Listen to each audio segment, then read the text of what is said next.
All right. Welcome back again to our discussion on swine production and management. This will be our lecture number five. No, it's number five. All right. Today we'll be discussing on the herd management, including the how to manage the boars, the dry sows, no, yung mga inahin na hindi buntis. Wala rin, hindi rin nagpapasuso ng mga dry sows ang tawag dyan. Mga lactating sows, yun ang padidi, yan, we have to look on that. And also on portions of weaning, okay? And the farrowing management, yung pagpapaanak, tingnan natin, no? So, yun. So, okay, let us pull out my presentation now. So, we have here the herd management. Okay, so care of boars. How do we how do we attend our boars, and how do we attend our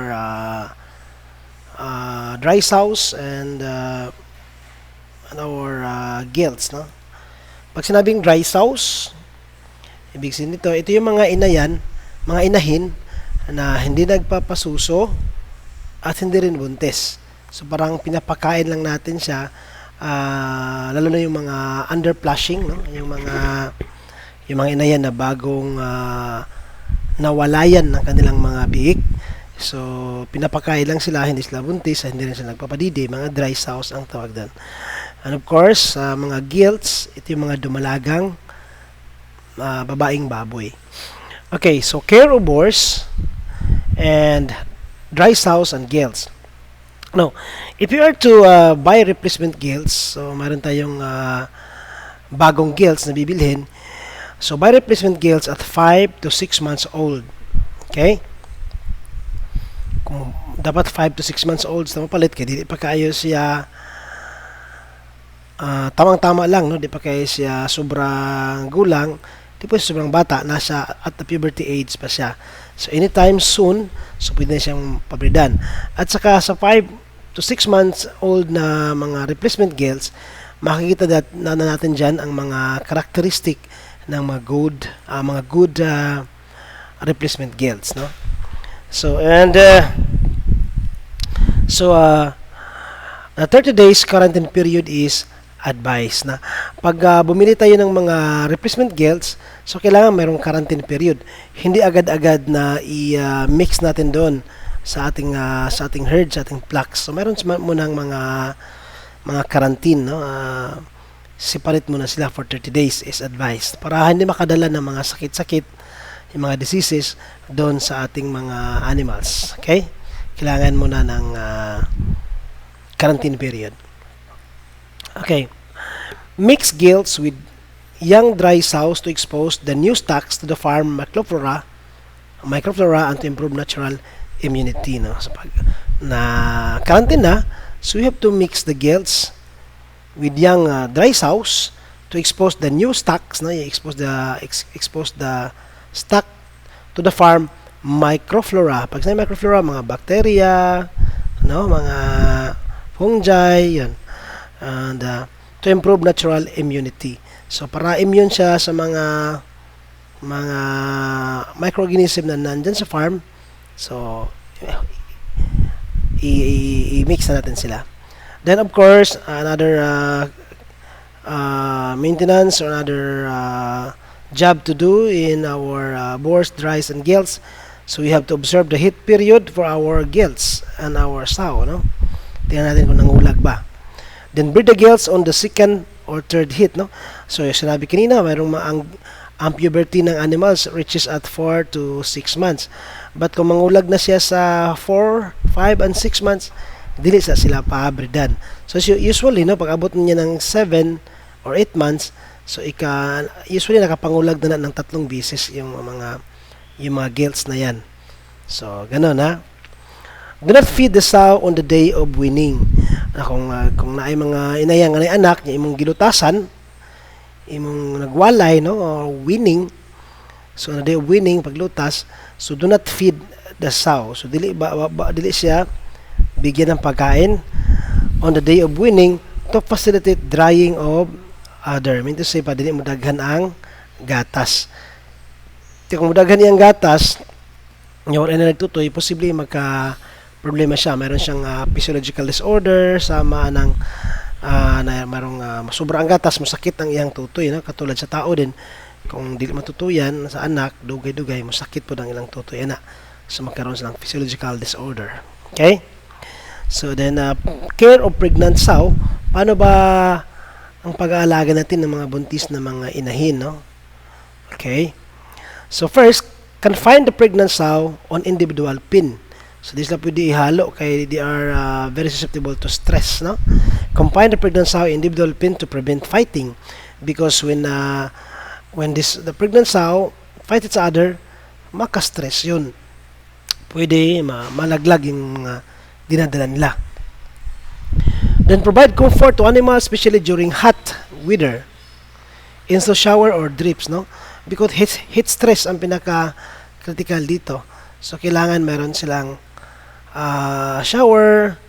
So, comfortable during hot weather. Siguro meron mga ventilation, no? Merong mga electric fan, ganon, no? Merong mga showers kung pwede. Okay? So, heat stress ang pinaka-critical. Dapat na sila magka-stress. And provide fresh water at all times and ensure the right amount of feed. Actually, no, sa unang araw ng pagpakasta, sa mga early period, so reduce muna tayo ng pagkain, no, sa baboy. So observe the body development, such as in a thin sow, should be given more feeds. So kung aniwang siya, daghan ng feeds, no. Administer the wormer during this period, no, sa atong purgahon sila, no, mga okay. But dili siya purgahon sa mga sayo pa, mga late sa pregnancy, no. Usually ang deworm kung 100 days na ikan sa pag-anak, deworming, ikan sa pag-breed, deworm ang inayin, no. Transfer the pregnant sow to a clean, disinfected farrowing stall. So paanakan ito, no. So, ilipat sa panganakan 7 days before the expected due date. So, 7 days before siya manganak, ibalhin na siya sa iyang paanakan. So, kung 114 man siya days ng anak, so 107, ibalhin na siya sa farrowing stool, sa paanakan. Ahead siya ibutang para ma-familiarize niya ang mga kanto-kanto sa farrowing stool para maka-adjust siya unsa niya paghigda, unsa niya pagligid-ligid. So, dapat maka-adjust na siya sa bag-o niya nga mga higdaanan, no? Dapat ahead of time before manganak, ibutang na siya doon. So yung ang management of pregnant sows. Then we have the management of lactating sows, yung mga nagpapadidi, nagpatutoy, no?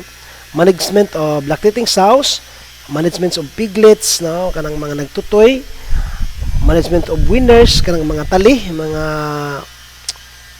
gilutas, no? And mga fatteners, kanang mga 30 kilos, 35 kilos. So how do we manage those animals? So management of sows at farrowing sa pagpanganak sa baboy. So ang duration sa pagpanganak ranges from 1 to 12 hours gikan sa pagbati, no? Sa unang paggawa sa anak. So 12 hours anak kasagara usually mo man panganak, no? Interval should not more than 30 minutes. So kung isa ka baktin nga gianak, so dapat masundan na siya after 30 minutes, musunod na ang usa ka baktin, ang mga baktin, no? Kaya kung masundan siya 1 hour, so yan, mayroon tayong gagawin para ma-induce, no? Para madali magawas, ang ma-inject sa oxytocin, no? Para ma-contract ang muscle, then mo expel ang mga baktin, no? Mga piglets. Okay, let the sow farrow by itself. So, hayaan mo siya mga anak na siya, then alalay lang tayo. Let the sow farrow by itself. Assign well-trained technician. So, dapat merong mga, kung wala mga technician, yung mga na-assign sa pagpanganak sa baboy, kibalo how to attend, how to take care the farrowing sows, no? Wait for explosion of placenta. So, placenta katong inunlan, no? So, wait for explosion of placenta. Pag na-expel ng placenta tanan, so, ibig sabihin, humanag panganak ang baboy. Then observe, no, for fever, because labi na kining mga unang adlaw sa pag-anak, sobra kadaghan sa gatas dili pa maato sa baktin og tutoy, so kaya magka milk fever sila. So tingnan doon kasi mayroong i-inject din naman yan, mayroon naman yang medicine, no, to be given the animals to at least to alleviate them from fever. Okay, ganun na. So related for that sa farrowing, sa pagpanganak. Then farrowing management, how do we manage sa farrowing? Of course, you have building activities at birth sa pagpanganak, cleaning and drying, manghinlo, no, sa baktin. Sorry, excuse me. Magandam og mga hinlo nga trapo para itrapo na to sa iyang ilong, sa iyang baba, no. We have a cutting of umbilical cords, no, atong ikat ang iyahang pusod. So usually ang pusod ikat is isa ka pulgada og tunga gikan sa iyang tiyan, ikat ang pusod, no, higtan pang maghikat, cut dayon, no.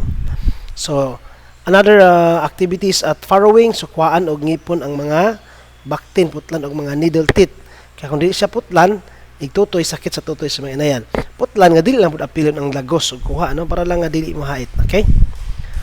Then ensure adequate colostrum. Pag sabi colostrum, this is the first milk let down. Itong unang agas, unang tulo sa gatas, itong yellow pa, medyo gahi-gahi, no, medyo marag lugaw, yun ang colostrum. So ensure adequate colostrum intake because ang colostrum is a sort of immunoglobulin para pang depensa sa mga sakit-sakit. Kung makinom ang baktin ana, himsob ang baktin. Dapat sa unang mga minuto, unang mga oras ikan sa pag-anak sa inayan, paggawa sa baktin, kung pwede makatutoy siya dayon sa colostrum. Kung dili, madugay-dugay pa, ma-weak o mahina ang baktin, no. So timbangon ang mga baktin sa pag-anak, no. Then provide brooders kanang tuwag suga. Kay mga baktin nga gagmay pa, wala na sila mga pads, no, wala sila mga insulators, body insulator, wala pa. Dali sila matugnawan. So kailangan sila provided with kanang painit ng mga suga, no, mga brooders brooding.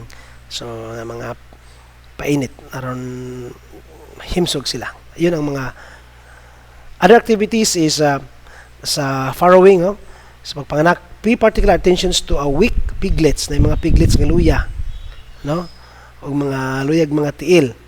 Dayon kailangan sila patutuyon gidayon. Kung sobra ang anak, sobra sa tutoy, daghang kaayong anak niya, ang tutoy gamay lang, so you have to practice fostering. Ibig sabihin, kung naay nakasabay, sabay-sabay og anak ang inayan, nga laing baboy, pwede ibalhin dito ang ubang anak, ipa-foster the speakers para makatutoy, no?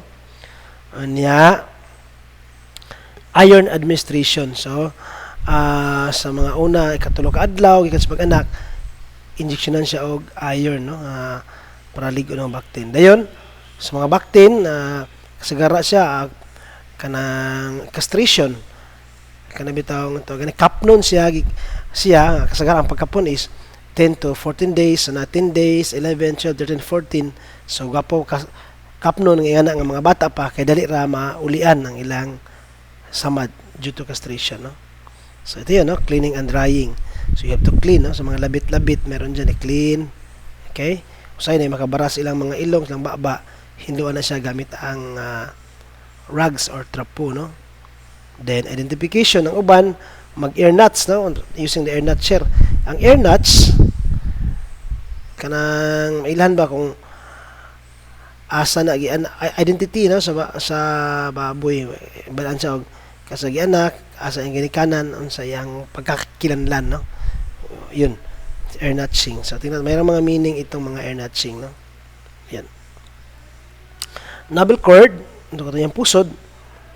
Do not clip the umbilical cord immediately after expulsion. So dili pwede ang pag-anak putlon dayon kay nagpitik-pitik pa, aloy kayo, no, napay dugo. So kung wala nagpitik, tataod jud type putlon ang pusod, no, 1 to 1.5 inches from the abdomen. So mild antiseptic should be routine practice. So mayroong mga antiseptic niya usually, mayroong mga ano yan, betadine, no, povidone, iodine, ganun, para dili maka infection ang gigputlan. So katulad nito, so gikan din sa iyang tiyan, it should be 1.5 inches, no? Pagputol na yun, cut ya. Okay? Then butangan na yun og mga antiseptic. Tingnan ako katong mga Fobidon, iodine, no? Ganun. Then dapat paggawas mga taod lang dili mas dapat makainom dayon siya og katutoy dayon for colostrum intake, because colostrum intake is for protection for mga diseases, okay, and microorganisms, bad organisms. Dayon cutting of needle teeth, no, katong mga height ng ngipon putlon siya, done on the first day sa pag-anak para dili sa magpinaakay, dili ma-injured ang ilang kauban o di pud ma-injured ang teeth o ang kanang tutoy sa iyang nanay, kana ha. So sa brooding, kung painitan, sama na brooders na naisuga. So provide 30 degrees Celsius to 32 degrees Celsius. That is equivalent to 50 to 100 watt bulbs nga suga. Ang kining 30 degrees Celsius to 30 degrees Celsius. Ang gitas-on is 30 cm high, gikan sa lalom 30 cm ang gitas-on sa imong bulb. Okay? So that is 30 cm. Ma-provide kag brooders, no? Painitan. Okay? So then, from 0 to 3 days, day after farrowing, iron injection, no? Jictran ang ipang balagay dyan. So, importante kaya na siya. Kunya, ang iron administration, no? Iron deficiency and supplementation, pila man atong idungag. The amount of iron to be supplied can be roughly calculated as ang kailangan ng bactin na bawat araw needed per day ng iron is 7 mg, no? Iron per milk, merong iron sa milk na 1 to 2 mg. Okay, sa milk. So mean to say, ang milk makahatag og 1 to 2 mg, ya 7 kg ang needed per day, mayroon tayong kulang na 5 to 6 mg per day. Nya kung sa 30 ka adlaw, so you have to multiply that 5 times 30, 150, 6 times 10, 180. So sa isa ka bulan, kulang tayo ng 150 to 180 mg needed ng iron. Yan ang atong i-inject good for 1 month, no? So kaya mag-inject tayo ng Jictran, iron Jictran, equivalent to 150 to 180 mg in 30 days. So, i-budget natin, no, for 30 days itong 180 to milligram needed of iron. Okay? So, pwede rin, no, from 10 to 14 days, 10 to 12 days, so ato i-castrate, atong ikapon, no, ang ating baboy. So, look at that. So, meron siyang castration tools. So, castration, then beast done. Actually, the beast done at age of 5 to 10 days, no? 10 days pwede na. But sa mua, usually, nagkapon mi is 10 to 14 days. Okay? But pwede 5 to 10 days. Mas dali siya, no? Maayo kung mas batanon. Can be done during the coolest part of the day. So, kailangan ka, magkapon ka sa pinakabugnaw, sa adlaw, buntag, o hapon. Kaya kung init man good, kusog ang dugo mo, tulo. So, ano ha? So, this is for castration. And what is the advantage kung atong kapnon, kung atong i-castrate? So, prevent the perpetuation of undesirable animals. Kay sagol-sagol nimo wala na kapon niya, di siya maayo nga animals. So ibig sabihin ma-perpetuate, mapadaghan nimo ang mga animals nga dili maayo ipadaghan. So kailangan kapon siya para prevent undesirable breeding niya ma. Okay? Then ang pagkapon po reduces the boar odor. Di ba kanang mga baboy nga dili kapnon, no, imong ihawon baho, no, ang iyang karne. Because of that boar taint odor or the 5-alpha androst 16-ine31. Ito yung mga boar taint odor because of this 5-alpha androst, no? Ang baho, no? From the animal. So kaya ang uban na yung mga akal nga dagko na called na. So before siya ihawon, kapnon siya sa pila ka adlaw before siya, no? Kapnon daan. Ang makina po ng mga baboy are easily to handle because they are more docile. No, katong mga gipang kapon, medyo anad, no, dili kayo maldito. Anad sila, dili sila abusado ang mga gipang kapon, no. So it facilitates collective management or mixing of sexes. Kung kapon man gud sila, ang mga laki pwede rin pang sagol sa sabay, no. Then also because kung sagulo nimo yung anak kapon, prevents premature mating in a mixed sex groups patterning hogs, no. So mayroong mga premature mating, imbis dili pa mamate tong di pa to mabridan ng bay, mabridan og sayo. Bisag batanon pa, so di pa dapat. Okay? So yan. This is advantage of castration. Now, what about the management for lactating sows, yung mga nagpadidi, ang management of piglets? Okay? So, for nagpadidi, provide clean, dry, draft-free environments with a temperature of 30. So, ibig sabihin, hinlo dapat iyang mga higdaanan, no? Kaya ma-infected ang iyang suso, ang lisod pod. Clean, draft-free environment. So, walay mga basura, walay mga kalat, no? Extra care during first 3 to 5 days, no? Sa unang 3 adlaw sa pagtutoy, kailangan ang pagbantay, no? Labi na inahanda ko yung mga anak, mga ligiran. So, you have minimize crushing. So, okay? Dapat wala kayo mga samuano na time nga maligiran ang mga baktin, matayin tao, no? Then, assist piglet to suckles, no? Labi na kung daghan ang anak, mag-ilog, na kailangan at alalayan at ang pagpatutoy. Assist piglet to suckle. Kaya ibang mga baktin nga mga weak, di kayo makatutoy. So, atong tabangan, atong alalayan. So, medyo hago siya, no? Magbuhig baboy. Then, supplement feed. Okay, kung ang inayan dahag anak, daghan imong ibahog.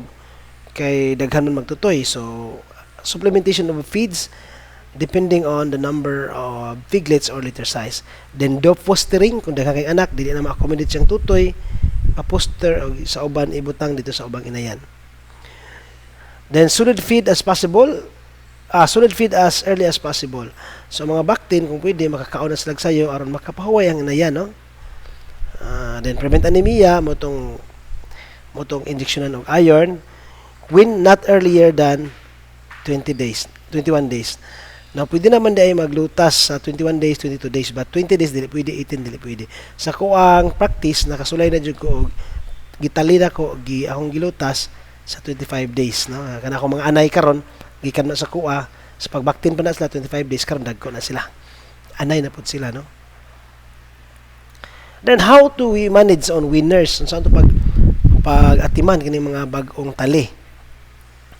So, the helpful tips on winners, okay?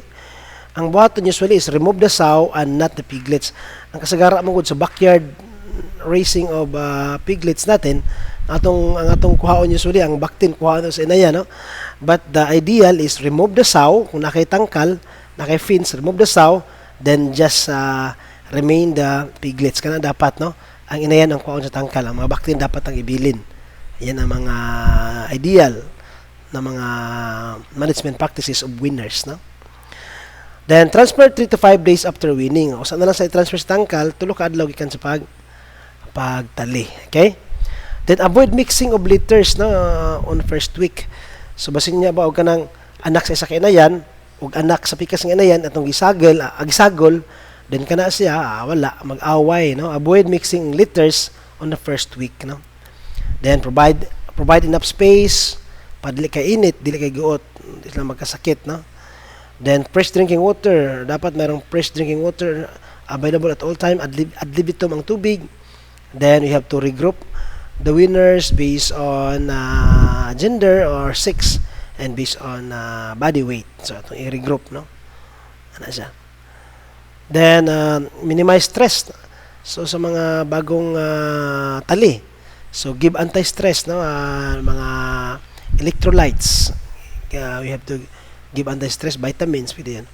Then, transfer during the coldest part of the day. Kung i-transfer itong mga baktin sa coldest part of the day para ma-prevent sa stress. Avoid overcrowding. So, mayroong mga required spacing for swine, geels, and piglets. Mayroong, you have to follow the appropriate spacing requirement or for floor space requirement for piglets. Make feed and water accessible. So dapat no, available to all time ad libitum. Unlimited kung pwede ang ilang tubig o ang ilang pagkaon at all time kung pwede, no? So provide good environment and provide good quality feeds. Then minimize incidents of fighting. So kung pwede, di sila mag-away kay maka-stress, no? So we have some feeding consideration. Piglet should be used to eating solid feeds at weaning time. So kung pagtali nila, dapat nasanay na sila kumain ng mga solid feeds.